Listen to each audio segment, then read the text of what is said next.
Hello viewers, good afternoon. It's another beautiful Sunday and I always come your way every 3:30 Sunday afternoon with the biggest show ever in Ghana, in Africa as a whole.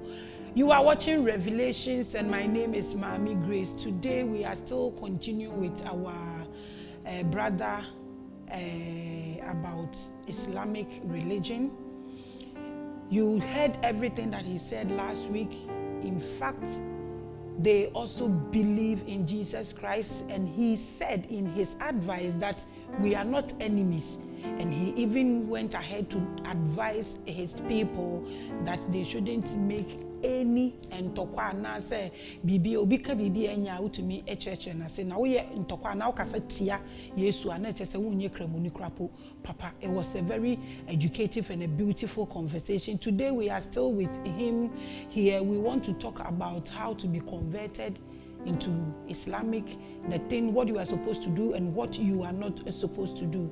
Brother Hussein, yes. Welcome once again to Revelations. Thank you very much. Okay, so I am a Christian, a very good one. Yes. A very, very good one. So if I want to become a Muslim, yes, how do I start? What are the things you are supposed to do to become a good Muslim?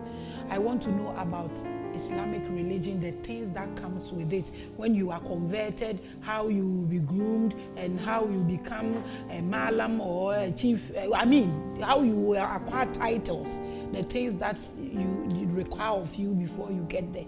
Yeah, okay. Thank you very much. And then my greetings to our cherished viewers once again. Thank you. You know, Islam is the same as any other divine religions that we know.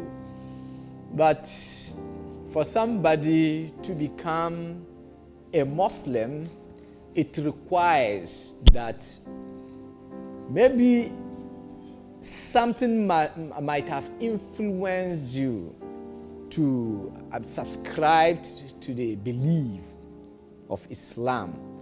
Hence, you embraced Islam. And others, maybe they wanted to know the truth nature of the religion that is more appealing, and then the religion that is more accepted by Allah. Then they take into research. They read wide and make comparisons between other religions. When you even go to the universities, we have subjects known as comparative studies of religions. That one alone can also, pave a clear way for you to compare and contrast. And then in the end, if you are convinced that this is the religion that I must follow, fine. And it is left unto you to decide, because the Holy Quran is saying that La ikra fi din qad tabayyana ar-rushd min al-ghayy. To translate that there is no compulsion in Islam. Do not force anybody to subscribe to Islam. Truth stands clear from falsehood. For instance, if you want to become a Christian, a Muslim, I reserve the right. Maybe when you approach me as an Islamic student, I reserve the right to tell you that, Islam has to do with this, that, and then I will always welcome your questions until you come to a conclusion that, okay, I am convinced with the tell answers. Us what exactly. You would tell the person that Islamic demand this, blah, blah. I want you to tell us that this blah, that, blah. Exactly. Yes. So if somebody is watching them. Exactly. So in the first place, as a matured person, I will tell you that Islam has to do with the belief in oneness of God, and then the belief in the prophethood of Prophet Muhammad, peace be upon him, and his progeny and the rest of the prophets. And then I'll again tell you that also have the firm belief in all the prophets of God who were sent to mankind. That is, Ashhadu Allah ilaha illallah. I testify that there's no any deity worthy of worship but Allah. That is God. Wa ashhadu anna Muhammadan Rasulullah. Then I testify again that Prophet Muhammad is a messenger of Allah. Then after that, then you need to also have the believed in 5 pillars of Islam. So these 5 pillars of Islam, we have already exhausted 2. That is to testify that there is no any deity worthy of worship but God. God alone who deserves to be worshipped. None of any object supposed to be associated with God, or none of human beings whom we sometimes see as demigods are supposed to be the intermediaries between we and our Lord. That is one. And then you also believe in the Prophet Muhammad, peace be upon him, being the messenger, not God, not a supernatural. He is a messenger and a prophet of God. That one aside, I mentioned about 5 pillars of Islam. Then the second pillar is to say salat. What is salat? Is the 5 daily prayers: morning, afternoon, evening, and then night and dawn. These 5 prayers, you should be ready you to should do be it. ready to do it. Wa ita is zakat. Then you also give charity. Whatever God has endowed you with in terms of riches, in terms of something that you can also change somebody's life, in terms of contributing for the vulnerable and then the downtrodden and then the poor and needy ones, to also throw some smiles on their face, you have to also do what? Give the zakat. Though the zakat that you are giving, God doesn't need your zakat to be God. Neither prophet of Islam needs your zakat to be rich. But they are telling you that be ready to also share What you have, or what you he have. has blessed you with. Yes, that is zakat. And then wasawmur Ramadan.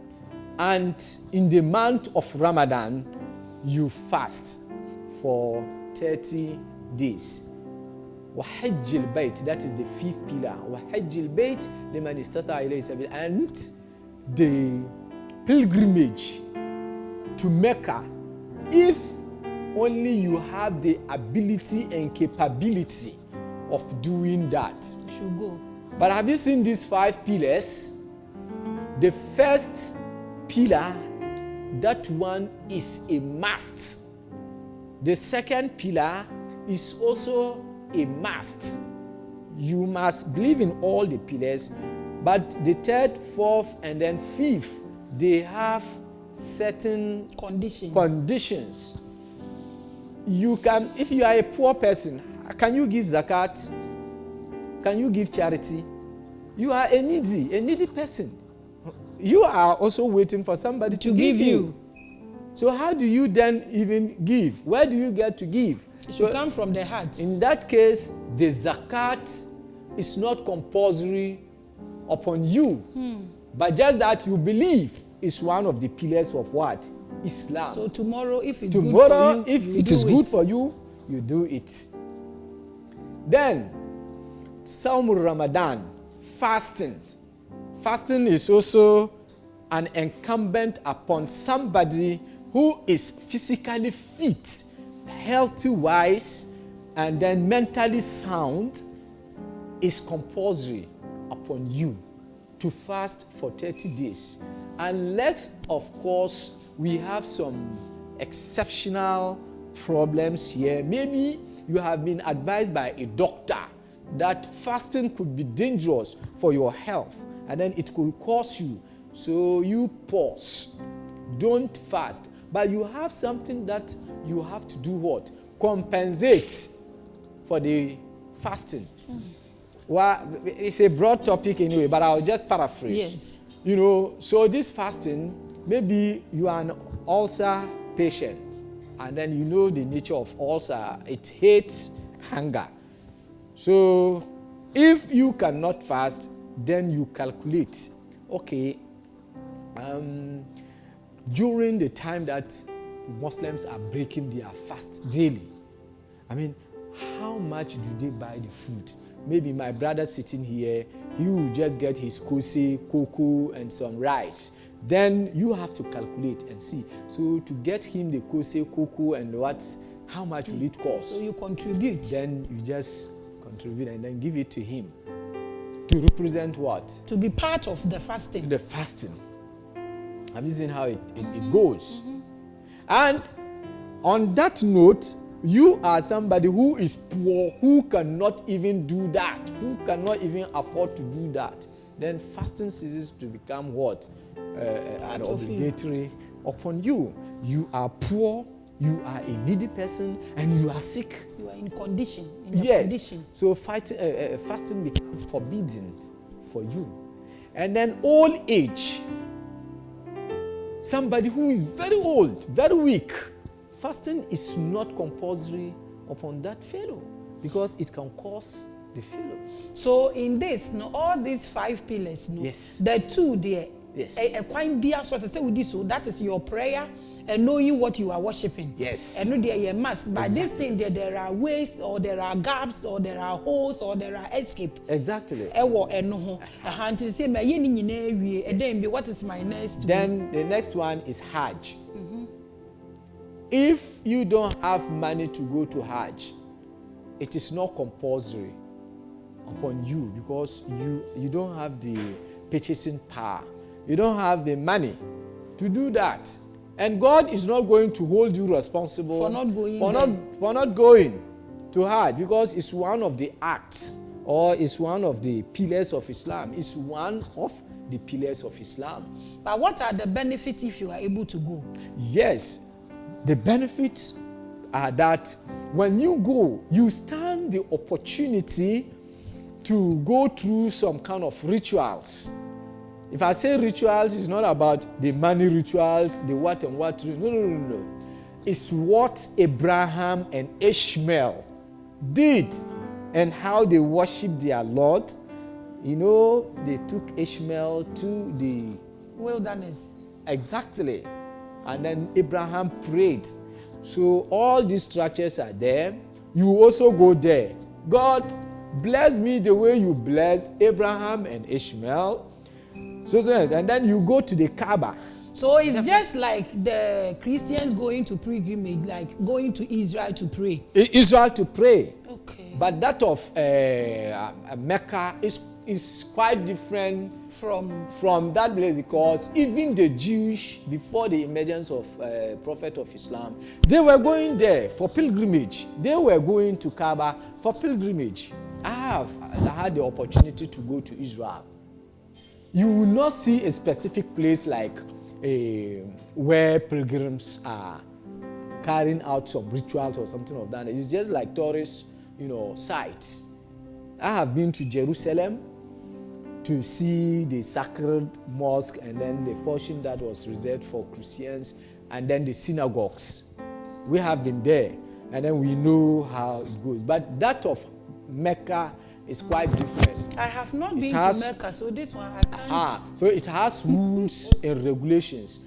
And then to go to Mecca, if you don't have money, it's not compulsory for you to go and borrow money and go to Mecca. And then you don't even qualify to go to Mecca when your household are in hunger. Before you leave, you have to make sure that your wife, your children, they are in good condition. Economically and health-wise and others. But just don't leave them hunger and say that you are. So when you are able to go and come, what are the things the benefits? The benefits are that you have been able to conclude the 5 pillars. The 5 pillars of Islam. you have had the opportunity to conclude the 5 pillars of what? Islam. And then somebody calling you, oh, Alaji or Hajia. It means what? When you are over there, I mean, a lot of people are there. You don't know each other. The common name they use for you is what? Al-Hajj. The place, the name of the place. A visitor. Al-Hajj, a stranger of God. Hajia, the stranger of God. So when you are coming back, you come back with the name. Don't call somebody Hajia and Alaji again and see when they come back. You know, they go through a lot, so they want people to know title. That. Yes, I title. have been there. Yes, I have been there. I have been there. But have you seen Al-Haji in my name? I have been there. You don't want to. Severally, because I am educated. I know how it is. You know, most of my colleagues, those that we went together with, most of them, we call each other, hey, Ben, hey, Mohammed, hey, this and that, even guy names. We even forget that we have been there. It's one of the pillars of Islam. So, Mr. Abubakar, is it true that if you don't marry many wives in Islamic, you won't get a position? Is it true? It is never true. It is neither here nor there. It is never true, and it can never be true. I mean, how? Even marriage in Islam is something that is recommended. It is not an obligatory upon some people, but an obligatory upon some people too. If I have what it takes to marry, and I refuse to marry and start to go around sleeping with women unnecessarily, meanwhile I should have married and then maintain my dignity, am I telling God that, oh, he should pack aside, I want to do what I want to? Is it a problem? So you have to marry and be at the safest side if only you are capable of doing that, because not everybody is supposed to even marry. Others marry, marriage is even forbidden for them to do. Islam does not entertain somebody going to bring somebody's daughter in his house to be punishing her, hunger, leaving her wretched. That if you are not ready, don't do it. You don't do it. So those who are doing 4 and 5. Those who are doing, no, it's 4. If you go beyond 4, it means you have violated the rules and regulations only of God. Only 4. And then even the 4 conditions are attached to it. Please educate us. I have been hearing from a lot of people having that perception that Islam is saying that when you marry 4, you have to love them equally. No, the issue of love here doesn't come. Because love as it is only God who can control love. But I can treat all of you equally here. Because if I bring one fried rice to you, one fried rice to this man, the same thing, and then I can sew the same dresses to, that doesn't mean that this one is, I treated you fairly and, justly. But the love is in the heart. Yes, I can love you. And Madame is there, excuse me to say, Madame is also there. I can also wish that Madame is my wife. You see the problem? But sometimes I will not tell Madame that, oh, I love Maame Grace more than I am the luckiest one. Exactly. Sometimes I cannot come out with it, but it's within me.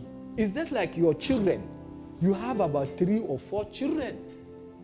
There are some who are dear to you. Definitely, you have somebody who is dear to you, and then you see the drama is that the stubborn ones are always the dearest ones to their what? To their mothers. He will go and cause troubles. They will go and put him in prison and whatever. She will come and then hijack you, the good ones, to go, oh, your brother, can't you do this? Then at a point, they themselves will realize that, this woman, she loves this our brother so dear. But she treats all of you equally. That is the marriage. Yeah. So the marriage, God is saying that, fankihu, it is never even a command. It's an admonishment. Fankihu ma qabalakum minan nisa. marry women of your choices. It is not a command that everybody must go and then marry. Masna, you can marry 2. Wasulasa, you can marry 3. Waruba'a, you can marry 4. That is the end of it. The end of it. And wa in khiftum alla ta'dilu. But if fears grips you, or you entertain some level of fears that if I go in for this 4, can I do justice, or can I be fair to all of them in a way? Will my HS's power be enough to, share things among them equally or treat them equally? So there are laws that govern the marriages you do that treat them equally. Equally, yes. In everything. In everything. Everything. Yes, if you are the first wife, you have the right. I will come and then consult you that, okay, I'm buying you a car, maybe my Hyundai car, this Hyundai car over there. I'm buying you car. I'm buying all of you the car. The same car. But all of you come. If you want the car, I will buy the car for you. But if you say you don't want the car, it means we have to value the car, the money of this car. And give it to you. Hey, this one is sweet too. And then give it to you. That one, you know what you are going to buy. But it has to be pe. Could do two for everybody. Exactly. Wow. But the issue of love, some people are saying that, even Islam is saying that, can you love? No. The issue of love is different. The reason I was asking if everything, because the love need there. You can't measure. You can't measure. So sometimes when some people they attend, they come to sleep, that one is sweet. Some people they are in a hurry to leave. Yeah, very good. If you could have controlled love, your husband will marry you and go out again.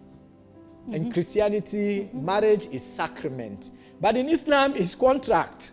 A woman can call for divorce. A man can also call for divorce based on certain conditions. It's not for better, for worse. So now your husband brought you to their house and he will go out again and see somebody wearing some skin tight, or maybe showing your stomach, or let me just describe like a Coca-Cola shape or something of that nature. He will say, if you are in the car, he will pretend as if he has not seen the woman, but he has seen the woman. And then he will hide and say in his heart, wow, I wish I could have had this lady. At that time, he has developed some feelings. Yes, for the lady, which is unfair because he didn't approach you that way. Is it a problem? So in that case, if he had married that lady, because he's afraid to expose the love he has that lady, for you to know that he really loves this one more than you, and which could have been dangerous. Very. Yes. Then he will hide it. When he comes to you, he will be telling you lies. Oh, you are the one I love the most. Meanwhile, just to comfort you. Yeah. And then in Islam, to marry 4, you can marry 2. And there are some conditions attached to it. Maybe my first wife, I have married my first wife. She's barren. She can't make babies. She can't make babies. And then I cannot afford to say that I am divorcing her because of that. Then the wisest thing to do is that, okay, to marry the one that can make babies in addition. So that you will be there. Whatever she is enjoying, you are also enjoying. The home is safe. Everybody has peace. Is it a problem? Then the second wife, maybe she's not also giving me comfort in the house. Sometimes my house is ablaze or something of that nature. Every now and then, if I see my house, my heart beats. Then, okay, let me go in for the third one and then see that one will keep the house. Whether because of the coming of this one, things will. Is it a problem? Very sober. Yes, and sometimes to we the men, you know how God created us. One woman will not be okay for you. It's not because, enough. Yeah, you are just like a donkey, a horse. You see the problem, and you don't want to disturb her, and that is so right. But if he said he can't, she can't.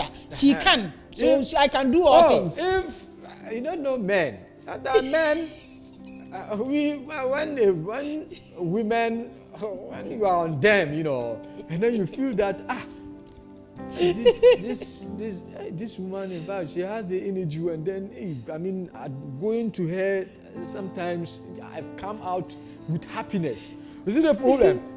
As soon as he tries to touch somebody else, say, not knowing my wife is even better. Then you bounce back home. Then he start regretting. He start regretting. Yes, he wouldn't develop any interest in any. So you come back to your corner. Exactly. That is why sometimes when some women, when they are threatening to divorce, their husbands at the point cry. Because he's seeing that, hey, that one is good. Yeah, it's good, man. Every woman would like to. You see the problem? Okay. And then the fourth one too, maybe the others, they are no more giving birth, and then you are still what? Strong. But the fact that you have the ability and the capabilities of bringing it simply means yeah. You don't want to hide anything from your wife. You don't want to have any issues at home. So if you can do this and this one can do that, why won't I bring you together so the house will be peaceful? Peaceful. You see the problem? But as for love, you cannot control it at all. You can have your oldest wife and then the most youngest wife, but you love the oldest wife more than even the most youngest wife. Okay. It's about love. In 1 minute, tell me how you name your children, because our time is gone. Yes. So in 1 minute, tell me how you name your children. It is a verse in the Holy Quran. So you use the Quran to name them. Yes, we use the Fadillah al-Asma'ul Husna. You see, Fadu'uhum Fadu'u abna'akum biha, something like that. I will prepare and then come and then bombard you with it. Okay, so that God has good names, and choose those good names for the children. For your children, because if you decide to go and then give your child any name, maybe, okay, excuse me to say, who is the most criminal guy we can think of in this era, then you just decide that, okay, I am giving you like the name, so the name can affect that fellow. That is the spiritual aspect of it that will maybe next week when we will talk about it. Okay, so when you marry like when you me like this, okay, give me a Muslim name. Give me a Muslim name. Yeah. Name me. Give me a Muslim name. Yeah, for you, I can give you my mother's name, Hawa. Hawa. Why do you give me your mother's name? Yes, because I should have that love and for respect. Me. I am always like you. So what's your mother's name? My mother's name is Hawa. So now my Islamic name is Hawa. You can call me Maame Grace, and you can call me Hawa as well. Yes. Thank you so much for coming. It's a beautiful conversation, very educative. You are still watching Revelations. My name is Maame Grace. You can also call me Hawa. You can call me anything you want to call me, but don't forget to add spiritual or Bible to it. Yes, you are watching the greatest show ever on GH1 Revelations. Same time next week will come your way. My dress or my clothes or my couture is made by Jere Fashion GH. You can follow them on their social media platform. You can follow our social media platform as well.